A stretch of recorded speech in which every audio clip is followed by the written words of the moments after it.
Baik, bismillahirrahmanirrahim. Assalamualaikum warahmatullahi wabarakatuh. Alhamdulillah. Waalaikumsalam warahmatullahi wabarakatuh. Alhamdulillah, salatu wassalamu ala rasulillah wa ala alihi washabihi wa mawalah. Terima kasih atas kehadirannya.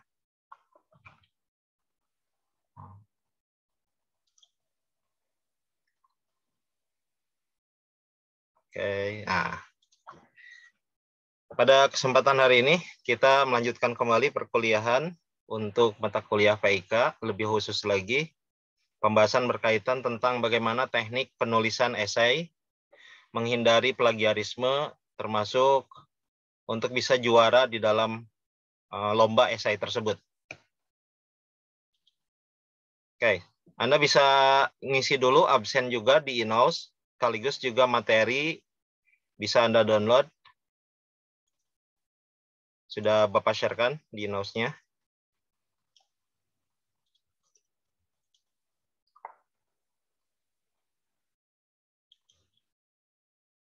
Oke, slide-nya bisa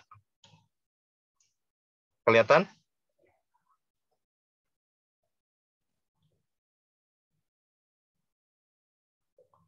Baik, teknik penulisan esai sebetulnya sederhana ya.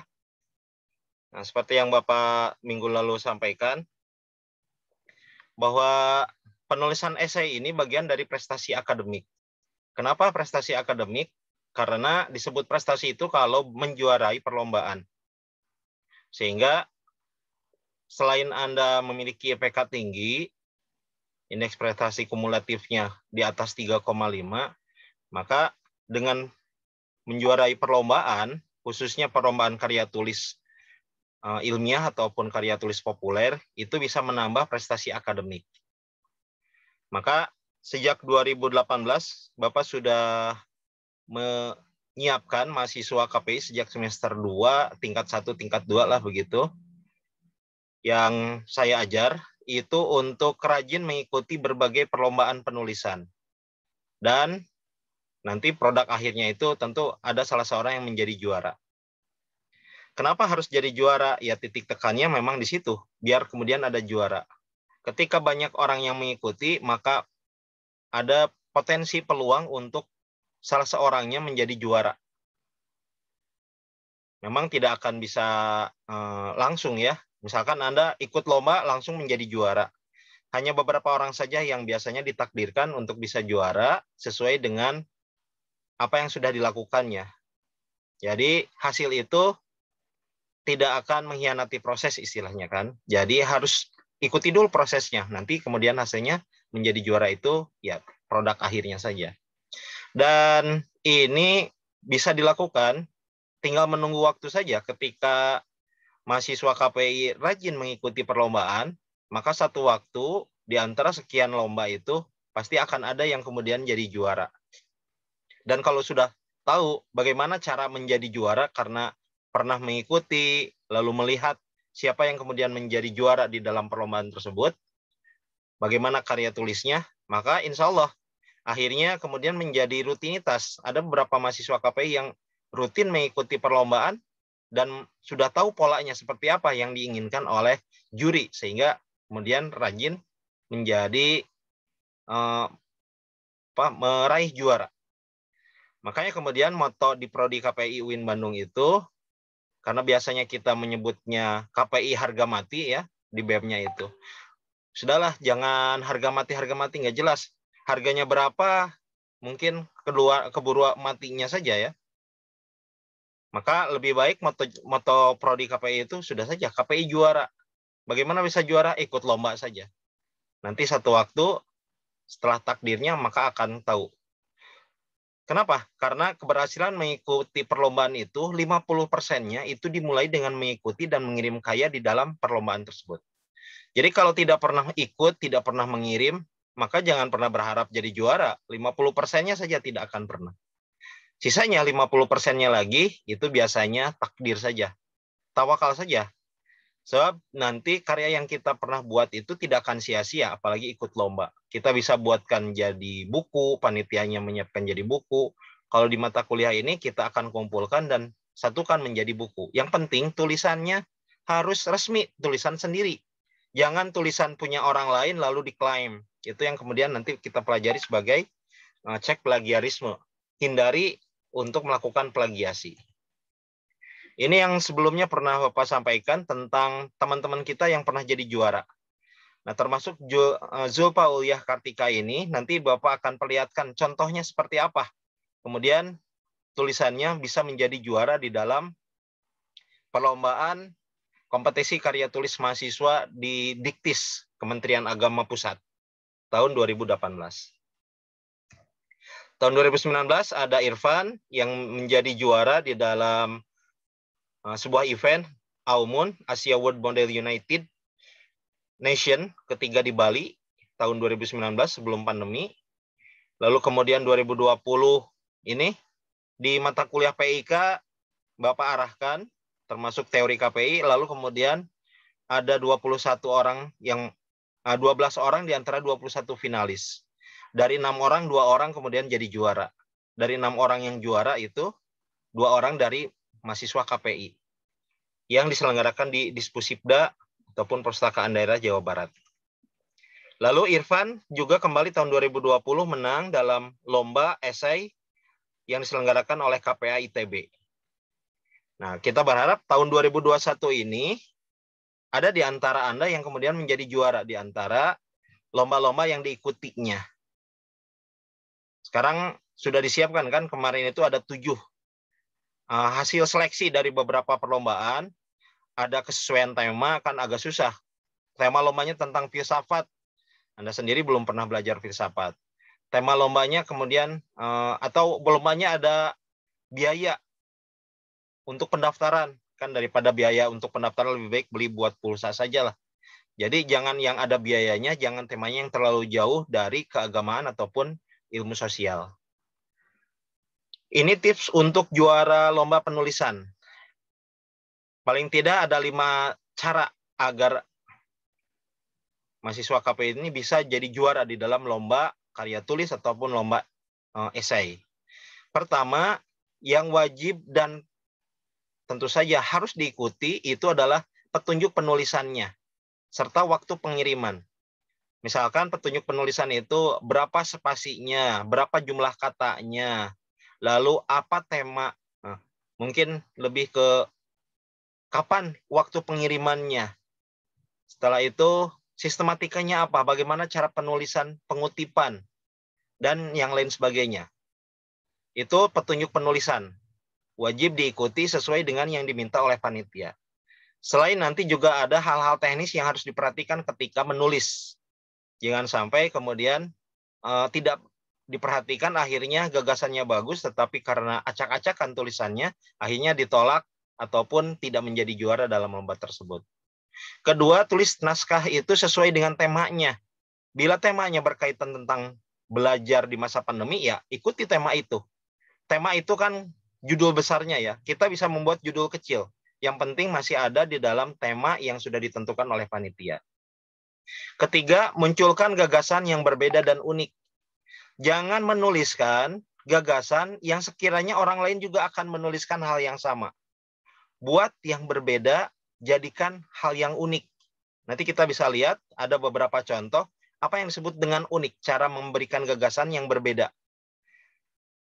Nah, kita hanya membayangkan saja bahwa itu berbeda dan unik dari yang dituliskan oleh teman-teman kita. Tetapi ada beberapa kriteria dan tipsnya untuk kemudian bisa membuat gagasan berbeda dan unik tersebut. Kemampuan juara dalam perlombaan itu ditentukannya oleh gagasan ya, harus diperhatikan. Bukan oleh kata-katanya, tetapi gagasan di balik kata-kata itu yang paling penting. Maka gagasan itulah yang kemudian harus dikembangkan dengan memperkaya melalui riset, banyak baca. Temanya yang sudah ditentukan ini, maka perbanyak baca tulisan tersebut, perbanyak membaca, googling paling tidak lah begitu. Syukur-syukur kalau membacanya buku ya, sumber-sumber primer dan sumber-sumber terbaru. Kenapa? Karena itu yang sangat diharapkan oleh juri. kita membaca tulisan-tulisan yang dianggap sangat primer ataupun sangat utama. Nah, yang paling penting yang terakhir, narasikan dengan memikat. Jadi kata-katanya itu harus membuat narasi yang membuat orang betah untuk membaca dari awal sampai akhir. Bagaimana supaya bisa menarasikan dengan memikat ini? Tentu saja harus terus mengedit. Nah, tetapi ya jangan terus-terusan. Upayakan untuk melakukan editing beberapa kali. Sehingga gagasan yang sudah kita miliki itu bisa disampaikan dengan baik. Termasuk di situ ada diksi, pemilihan kata, dan yang lainnya. Nah, istilah yang lainnya untuk tips menulis ini disebut dengan simple, systematic, intact, more, precise, lukratif, dan editing. Sistematik ya tulisannya disajikan itu runtut. Intact tulisannya utuh dan lengkap. Jadi sampai kata-kata terakhir itu kelihatan gagasannya apa. More memberikan ekstra. Ekstra itu artinya ketika dimintanya itu harus men-tag 3, maka kita tag-nya 4, 5 begitu. Melebihi dari apa yang diharapkan. Tetapi kalau jumlah kata jangan terlalu banyak. Misalkan dimintanya 700. Ya antara 700 sampai sebelum 800 kata ya. Sehingga tidak melampaui dari yang diharapkan. Kecuali kalau minimalnya 700 kita tambah jadi 800. Jangan 700 dikirimnya 600. 600 kata. Precise, akurat, sesuai dengan temanya. Lukratif, mengangkat isi yang menjadi value-nya. Tadi, gagasannya unik. Editing, senantiasa melakukan proses editing. Sampai kemudian bisa dianggap maksimal. Minta bantuan ke teman ataupun ke kakak kelas atau ke siapapun untuk melakukan proses editing. Termasuk proses editing ini juga pengecekan plagiarismenya. Kelengkapan di dalam karya tulis itu yang harus diperhatikan pertama, kuasai PUEBI. Apa PUEBI? Pedoman Umum Ejaan Bahasa Indonesia. Bagaimana cara membuat titik, membuat koma, kata-kata kapital, tanda tanya, ketika judul itu harus miring, kemudian nama orang itu nama depannya kapital, itu ada di dalam PUEBI. Anda cek saja di Google, nanti akan muncul PUEBI, Pedoman Umum Ejaan Bahasa Indonesia. Kalau dulu disebutnya EYD ya, ejaan yang disempurnakan. Sekarang disebutnya PUEBI. Yang kedua, KBBI, gunakan Kamus Bahasa Indonesia kalau Anda tidak yakin kata tersebut itu kata formal atau informal. Antara apotik dengan apotek, kurikulum atau kurikulum gitu. Itu KBBI, penentuan kata diksi apa yang menarik. Gunakan kata-kata yang formal, meskipun populer tetapi itu adalah kata-kata formal. Jangan kata-kata misalkan menggunakan imbuhan. Nah, ya, oh, itu kata-kata yang tidak formal ya. Lalu dari kata tersebut buat menjadi kalimat. Satu kalimat itu paling tidak harus mengandung subjek, predikat, objek. Bisa ditambah dengan keterangan, bisa ditambah dengan waktu, tempat, anak kalimat. Maka kalimat itu harus terkuasai dengan baik. Susunan dari kalimat menjadi paragraf. Paragraf itu isinya satu gagasan. Jangan lupa ketika membuat paragraf kita mengutip, maka harus tercampur antara kalimat utama, gagasan kita sendiri, dengan kalimat kita mengutip pendapat orang. Jangan satu paragraf kutipan orang, tapi tidak ada kalimat kitanya sendiri, gagasan kita sendiri. Kalau sudah menjadi paragraf, maka rangkaian di antara paragraf itu jadilah tulisan. Dalam tulisan itu ada argumen di dalamnya. Maka argumen itu akan kelihatan secara keseluruhan berdasarkan dari susunan dari paragraf-paragraf tersebut. Nah, ketika melakukan pengutipan, ada aturannya. Kalau karya tulis ilmiah itu biasanya lengkap. Tahun, halaman, nama, tahun, halaman. Tetapi kalau yang untuk karya esai, biasanya cukup dengan nama dan tahunnya. Dan kalau karya tulis ilmiah itu harus banyak kutipannya. Tetapi kalau dalam esai, tidak perlu terlalu banyak, tetapi gagasan tersebut itu menjadi landasan dari tulisan ataupun gagasan yang Anda buat. Cara membuat argumen, ini yang penting, terutama argumen itu harus pendapat sendiri. Dalam satu paragraf itu ada topik atau ide pokoknya. di mana paragraf tersebut terdiri dari 2 kalimat. Ada kalimat pokok gagasan kita, ada kalimat penjelas. Kalau kalimat pokok gagasan kita itu bisa diperjelas lagi di kalimat-kalimat berikutnya. Bila kalimat pokoknya itu ada di bagian awal, maka disebutnya itu adalah deduktif. Bila kalimat pokoknya ada di akhir, disebutnya paragraf induktif. Anda bisa pelajari lebih lanjut. Ini di bahasa Indonesia pernah dipelajari ya. Kalimat pokok harus kalimat sendiri, sedangkan kalimat penjelasan itu boleh kutipan, boleh penjelasan, boleh contoh, ya, boleh pendapat sendiri. Nah, itu cara membuat argumen di dalam satu kalimat ya. Cara pengutipan, kalau pengutipannya langsung, maka isinya sama persis. Kutipan yang langsung itu, kalau kurang dari 4 baris, diberi tanda kutip. Sedangkan kalau lebih dari 4 baris, maka dibuat menjorok. Sedangkan kutipan tidak langsung, kata-katanya diganti, diparafrasa, idenya saja yang sama. Tetapi kata-katanya dirubah mengikuti dari alur yang kita kutip. Nah, ketika kita membuat kutipan, maka wajib menyebutkan sumbernya. Paling tidak nama dan tahunnya. Kalau dalam kutip, kalau dalam tanda kutip ya, tanda kurung begitu, maka menyebutkan sumbernya cukup kata terakhirnya saja, nama terakhirnya. Wes Fatoni, berarti cukup Fatoni 2021 misalkan. Nah, dalam esai, upayakan kalau bukan definisi, gunakan kutipan tidak langsung. Jangan membuat kutipan langsung kalau itu bukan definisi ya. Misalkan Anda mau menjelaskan berkaitan tentang difabel. Maka kalau itu adalah definisi difabel, maka buat kutipan langsung. Karena definisi itu harus persis sama dengan apa yang diungkapkan oleh sumbernya. Sedangkan kalau berkaitan tentang konsep, penjelasan, istilah, maka kita bisa menggunakan kutipan tidak langsung. Hanya kata-kata kuncinya saja yang kemudian kita tidak rubah dari gagasan ataupun sumber yang kita kutip tadi. Kata-kata yang lainnya diupayakan dirubah sehingga kemudian menjadi kalimat yang sudah diparafrasa istilahnya itu. Ditulis ulang. Nah, ketika sudah selesai dalam membuat tulisan, upayakan menghindari plagiarisme. Kenapa? Karena plagiasi itu adalah kejahatan akademik. Apa? Mengambil tulisan orang, lalu diakui menjadi tulisan sendiri. Itu sama dengan mencuri gagasan. Bagaimana caranya supaya kita menghindari plagiarisme? Lakukan copy paste. Jangan melakukan copy paste ya. Cara umum plagiarisme itu dengan melakukan copy paste. Maka untuk menghindarinya, jangan melakukan itu. Biasanya plagiarisme itu tidak tahu ini pendapat punya kita atau pendapat dari kutipan. Nah, supaya itu tidak terjadi, maka biasakan ketika plagiarisme kutip sumbernya. Nah, nanti bagaimana cara mengetahui apakah itu kutipan ataupun gagasan kita dengan melakukan cek plagiarisme. Ada tekniknya nanti setelah ini, ketika Anda mau mengirimkan, Bapak kirimkan juga di grup, nanti akan otomatis langsung terkirimkan. Batas maksimal untuk similarity ataupun kesamaan hasil cek plagiarisme itu 20%. Sedangkan masing-masingnya, kalau ini Bapak menulisnya 2%, bisalah sampai 5%. Maksudnya apa? Dari satu sumber itu tidak boleh lebih dari 5%. Kalau ini kan hanya 2% ya. Oke, ini cara cek plagiarismenya. Anda kirim email, artikel ataupun esainya itu ke email cekplagiasi.kpi@gmail.com.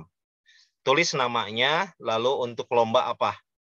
Upayakan cek plagiarisme ini bisa 1 hari atau pagi hari di waktu batas akhirnya ya. Misalkan kan ada yang besok lombanya. Berarti pagi hari tanggal 15 itu sudah cek plagiasi. Nanti Bapak kirimkan hasilnya, kemudian perbaiki kalau sekiranya di situ masih ada kesamaan. Harus kurang dari 20% secara total atau 5% per sumbernya. Ini contoh esai-esai yang sudah menjadi juara. Mulai dari Zulfa, kemudian ada tadi Yusron Darmawan, lalu yang beberapa ikut lomba. Nah, sebelum nanti diberikan contohnya seperti apa esai itu, kita bisa cek dulu daftar lomba ini. Ini yang harus diperhatikan oleh Anda, karena Bapak sudah bagikan ya untuk kelas 2B ini, daftar lomba yang harus diikutinya. Yang wajib untuk segera dikerjakan itu lomba esai yang dari HMJ MD, tanggal 15 Juni deadline-nya. Dan yang bagian D, lomba karya tulis pembelajaran abad 21, karena juga tanggal 15 Juni. Sisanya yang lain ada tanggal 21, 23, 24, sampai 1 Agustus. Tetapi meskipun 1 Agustus tetap lomba ini harus diselesaikan di minggu ini. Minggu depan itu sudah semuanya cek plagiarisme dan mengirimkan tulisan.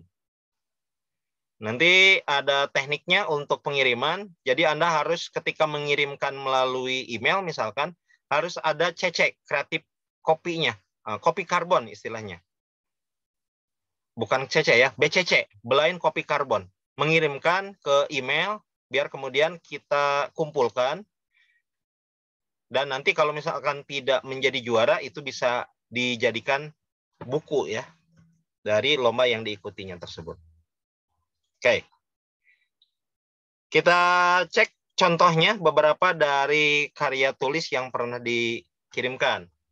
Misalkan ini yang dikirimkan oleh Zulfa yang dulu pernah juara tingkat nasional. Oke, Anda bisa baca? Coba dibaca dulu 2 paragraf ini. Judulnya Moderasi Islam di Indonesia bukan konsep yang sengaja diterapkan.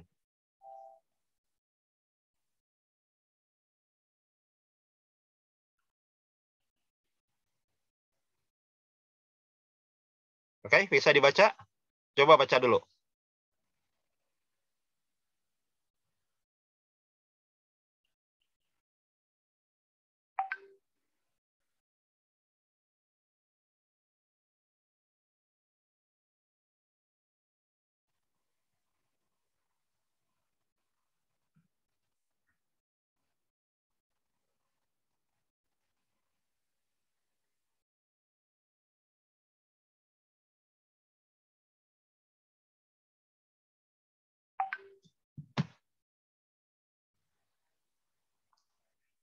Oke, apa yang bisa Anda lihat di situ? Pertama, Zulfa ini karena dulu itu karya tulis ilmiah, maka banyak melakukan kutipan. Dia mulai mengutip Adjomadi Azra, lalu kemudian Martin van Brunessen.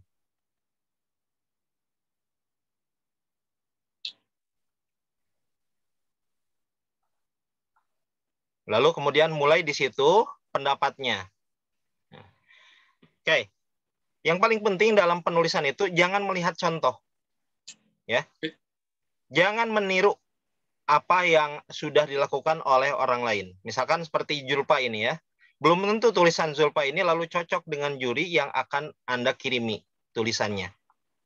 Kenapa? Bisa jadi nanti kemudian akhirnya jadi sama gayanya. Begini akhirnya ketahuan. Oh ini plagiasi. Akhirnya tidak unik kan? Maka buat gagasan tersebut sesuai dengan apa yang Anda pahami saja. Jadi jangan mengikuti pola yang sudah dilakukan ataupun mengikuti cara yang sudah dilakukan oleh yang lain. Oke. Anda bisa baca, nanti Bapak sharekan lebih lanjut contoh tulisan ini. Atau sudah ada ya tadi. Di slide itu sudah ada linknya. Jadi ini disimpan di Google Drive, bisa dicek kembali tulisan ini. Lalu yang kedua, ini tulisan Yusron Darmawan, yang kemudian mendapatkan juara lomba esai dari Kementerian, dari Sekretariat Kabinet. Rona Bahagia di Wajah Nelayan Pulau Buton. Nah, ini yang disebut dengan narasinya yang memikat. Nah, kalau tadi kutipan, kalau ini lebih ke personal experience, pengalaman pribadi dari si nelayan. Lalu kemudian dia jelaskan, akhirnya kemudian ketemu dengan tema yang diminta dari perlombaan tersebut. Ini, mulai ada BRI-nya ya, ada kurnya.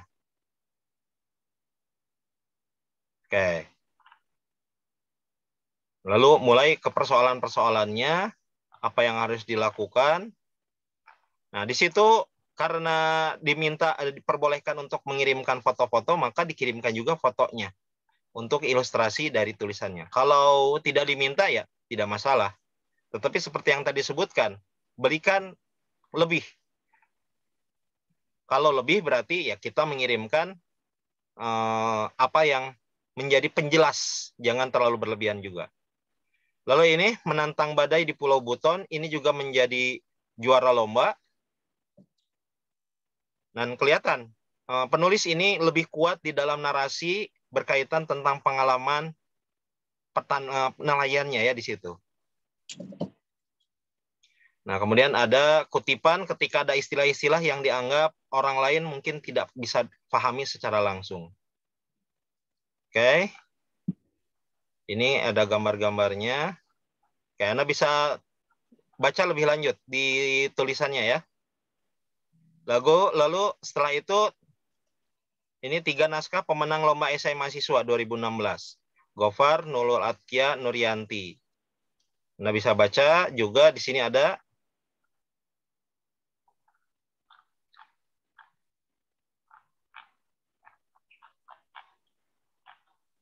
Ini Nurul Atkia.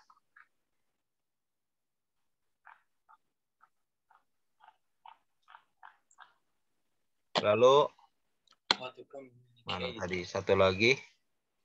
Oh, ya. Kelewat mungkin ya. Oke. Jadi itu contoh dari cara penulisan dan tekniknya supaya Anda bisa menguasai bagaimana cara menulis untuk lomba esai. Yang jelas, esai itu karakternya sedikit lebih populer dibandingkan tulisan menggunakan karya tulis ilmiah. Karya tulis ilmiah itu betul-betul sangat formal, sedangkan kalau esai itu lebih kuat di dalam bahasa populernya. Nah, setelah ini, Bapak kira tidak perlu harus diberikan contoh secara mendetail. Anda kerjakan saja yang kebagian deadline-nya tanggal 15 besok. Nah, sisanya yang lain kemudian juga kerjakan sesuai dengan yang sudah diminta. Di minggu ini, semua tulisan tersebut itu harus sudah disiapkan dan harus sudah siap. Sehingga pertemuan minggu berikutnya tinggal pengumpulan saja. Siapa saja yang sudah mengirimkan. Sebab nanti kita lebih fokusnya untuk persiapan menghadapi UAS saja ya. Jadi 1 minggu ini persiapkan untuk penulisan lomba esainya. Baik, ada yang ditanyakan sampai di sini? Oke.